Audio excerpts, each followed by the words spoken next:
નમસ્કાર વિદ્યાર્થી મિત્રો, હું છું ઝાલા જયેન્દ્ર અને તમે જોઈ રહ્યા છો ગુજરાતી એજ્યુકેશન. વિદ્યાર્થી મિત્રો, આજે હું તમને ધોરણ 7 વિષય વિજ્ઞાન દ્વિતીય સત્ર પૂરક મૂલ્યાંકન 2 2023 અને 24નું પ્રશ્નપત્ર સમજાવી રહ્યો છું. વિદ્યાર્થી મિત્રો, તો જોઈએ પ્રશ્ન 1.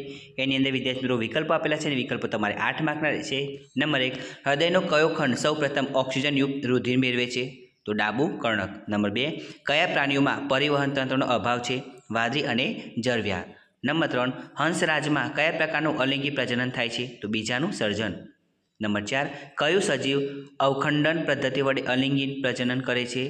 સ્પાયરોગાયરા. નંબર 5, 54 km/h ઝડપ એટલે કેટલા ms ઝડપ થાય? તો વિદ્યાર્થી મિત્રો 15 ms આવે. નંબર 6, ઝડપ અંગેના નીચે આપેલા સંબંધો પૈકી કયો સંબંધ સાચો છે? તો વિદ્યાર્થી મિત્રો એમાં જવાબ આવશે બી.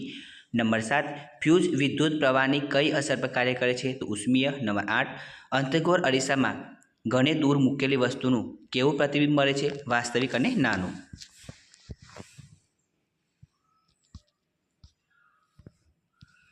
હવે પ્રશ્ન 2, એની અંદર ખાલી જગ્યા આપેલી છે. વિદ્યાર્થી મિત્રો ખાલી જગ્યા પણ તમારે 8 માર્કની રહેશે. પહેલું, મનુષ્યના મૂત્રમાં રહેલું મુખ્ય ઉત્સર્ગ દ્રવ્ય યુરિયા છે. નંબર 2, ડૉક્ટર સ્ટેટોસ્કોપ સાધન દ્વારા હૃદયના ધબકારા સાંભળી હૃદયની પરિસ્થિતિ વિશેનો તાગ મેળવે છે. નંબર 3, નરજન્યુ અને માદાજન્યુના સંયુગ્મની ક્રિયાને ફલન કહે છે. નંબર 4, પુષ્પ કાં તો નર અથવા માદા પ્રજનન અંગો ધરાવે છે. આવા પુષ્પને એકલિંગી પુષ્પ કહે છે. નંબર 5, કાપેલું અંતર માપવા માટે વાહનોમાં વપરાતું સાધન ઓડોમીટર છે. નંબર 6, વિદ્યુત કોષની સંજ્ઞામાં લાંબી રેખા ધન કૌંસમાં પ્લસ ધ્રુવ દર્શાવે છે.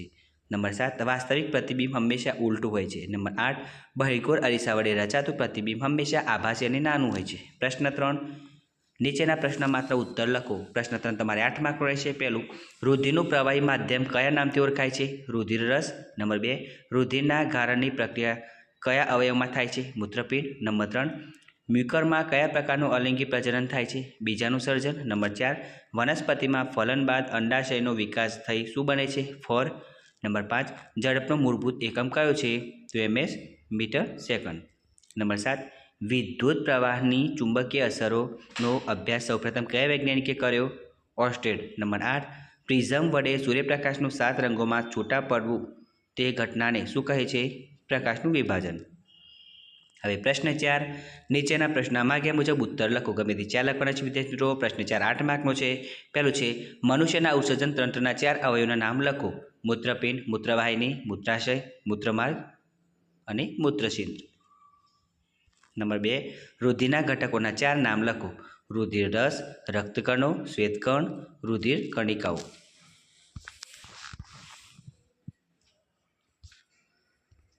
નંબર 3, નીચેની રીતે અલિંગી પ્રજનન થતું હોય તેવી વનસ્પતિનું એક નામ લખો. બીજાનું સર્જન તો હંસરાજ, કલિકાટ સર્જન તો હાઇડ્રા. નંબર 3, અવખંડન તો સ્પાયરોગાયરા. અને વિદ્યાર્થી મિત્રો પાંચમું તમારે જાતે લખવાનું રહેશે. નંબર 4, પવન દ્વારા બીજનો ફેલાવો થતો હોય તેવી 4 વનસ્પતિના નામ જણાવો. સરગવાના બીજ, સૂર્યમુખીના બીજ, મેપલ અને મદારનું બીજ.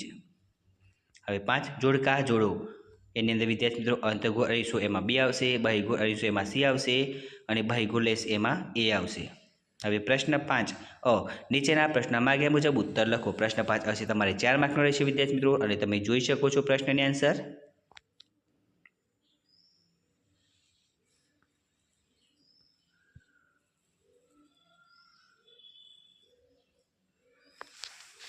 બ, નીચેના વિધાનો ખરા છે કે ખોટા તે જણાવો. બ તમારે 4 માર્કનો રહેશે. પહેલું, સાદા લોકલનો આવર્તકાળ કે તેની લંબાઈ પર આધાર રાખતો નથી. ખોટું. બીજું, સમયનો મૂળભૂત એકમ સેકન્ડ છે. સાચું. નંબર 3, અર્ધગોળ અરીસા વડે આભાસી પ્રતિબિંબ મળે નહીં.